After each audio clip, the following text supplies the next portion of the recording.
Neville Goddard, Le pouvoir de la conscience, chapitre 21, Libre arbitre. La question est souvent posée.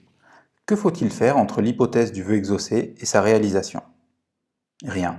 C'est une illusion que, tout en supposant que le sentiment du souhait est accompli, vous puissiez faire quoi que ce soit pour aider à la réalisation de votre désir.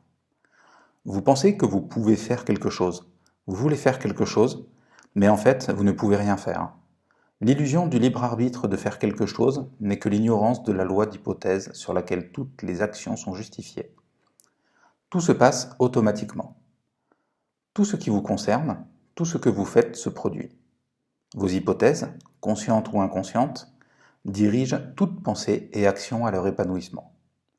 Comprendre la loi de l'hypothèse, être convaincu de sa vérité, signifie se débarrasser de toutes les illusions sur le libre arbitre d'agir. Le libre arbitre signifie vraiment la liberté de choisir une idée que vous désirez. En supposant que l'idée soit déjà un fait, elle est convertie en réalité. Au-delà, le libre arbitre se termine et tout se passe en harmonie avec le concept supposé.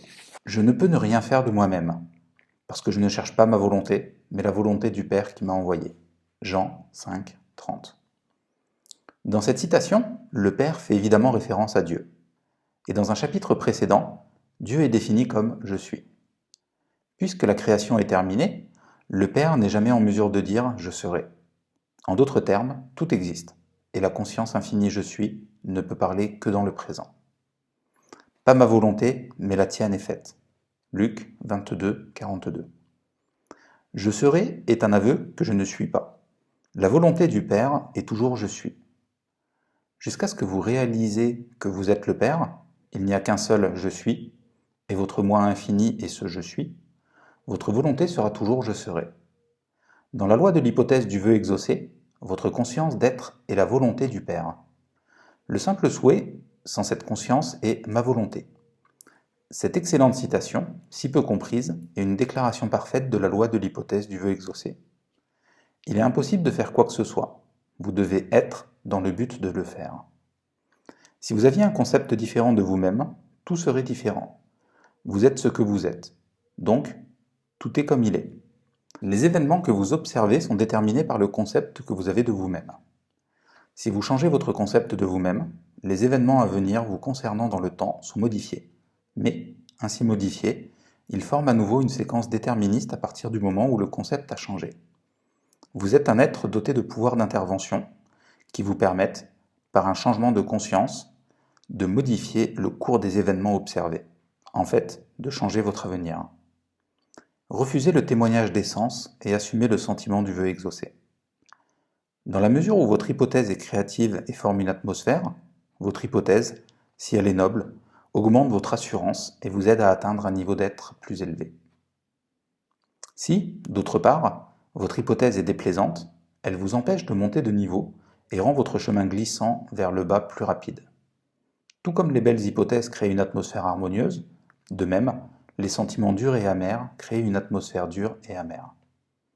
Tout ce qui est pur, juste, aimable, de bon rapport, pense à ces choses. Philippiens 4, 8. Cela vous encourage à faire vos hypothèses les plus hautes, les plus nobles, les concepts les plus heureux. Il n'y a pas de meilleur moment pour commencer que maintenant. Le moment présent est toujours le plus opportun pour éliminer toutes les hypothèses indésirables, pour vous concentrer uniquement sur les bonnes.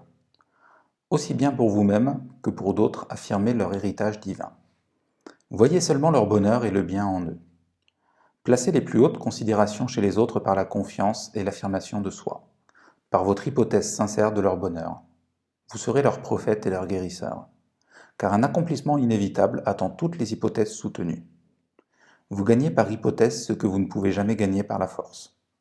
Une hypothèse est un certain mouvement de la conscience.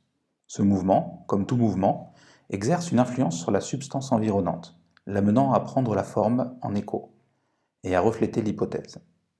Un changement de fortune est une nouvelle direction et une nouvelle perspective, simplement un changement d'arrangement de la même substance mentale. Si vous souhaitez changer votre vie, vous devez commencer à la source même, avec votre propre concept de base de soi. Le changement extérieur qui fait partie des organisations, des organismes politiques, des organismes religieux, ne suffit pas. La cause est plus profonde. Le changement essentiel doit avoir lieu en vous-même, dans votre propre concept de soi. Vous devez supposer que vous êtes ce que vous voulez être et persévérer, car la réalité de votre hypothèse est en totale indépendance de faits objectifs et se revêtira dans la chair si vous persistez dans le sentiment du souhait accompli. Lorsque vous savez que les hypothèses, si elles persistent, se durcissent dans les faits, alors les événements qui semblent être des accidents non désirés seront compris par vous comme les effets logiques et inévitables de votre hypothèse. L'important à garder à l'esprit est que vous avez une liberté totale et infinie dans le choix de vos hypothèses, mais pas le pouvoir d'en déterminer les conditions et les événements. Vous ne pouvez rien créer, mais votre hypothèse détermine la partie de la création dont vous ferez l'expérience. Voilà pour ce chapitre. Maintenant, la pensée du chapitre. Le bien et le mal ne sont pas des conditions imposées par une divinité bienveillante, mais des états que l'âme doit expérimenter pour les surpasser et s'éveiller comme Dieu lui-même. Merci à tous pour votre écoute, je vous dis à bientôt et welcome home, bienvenue à la maison.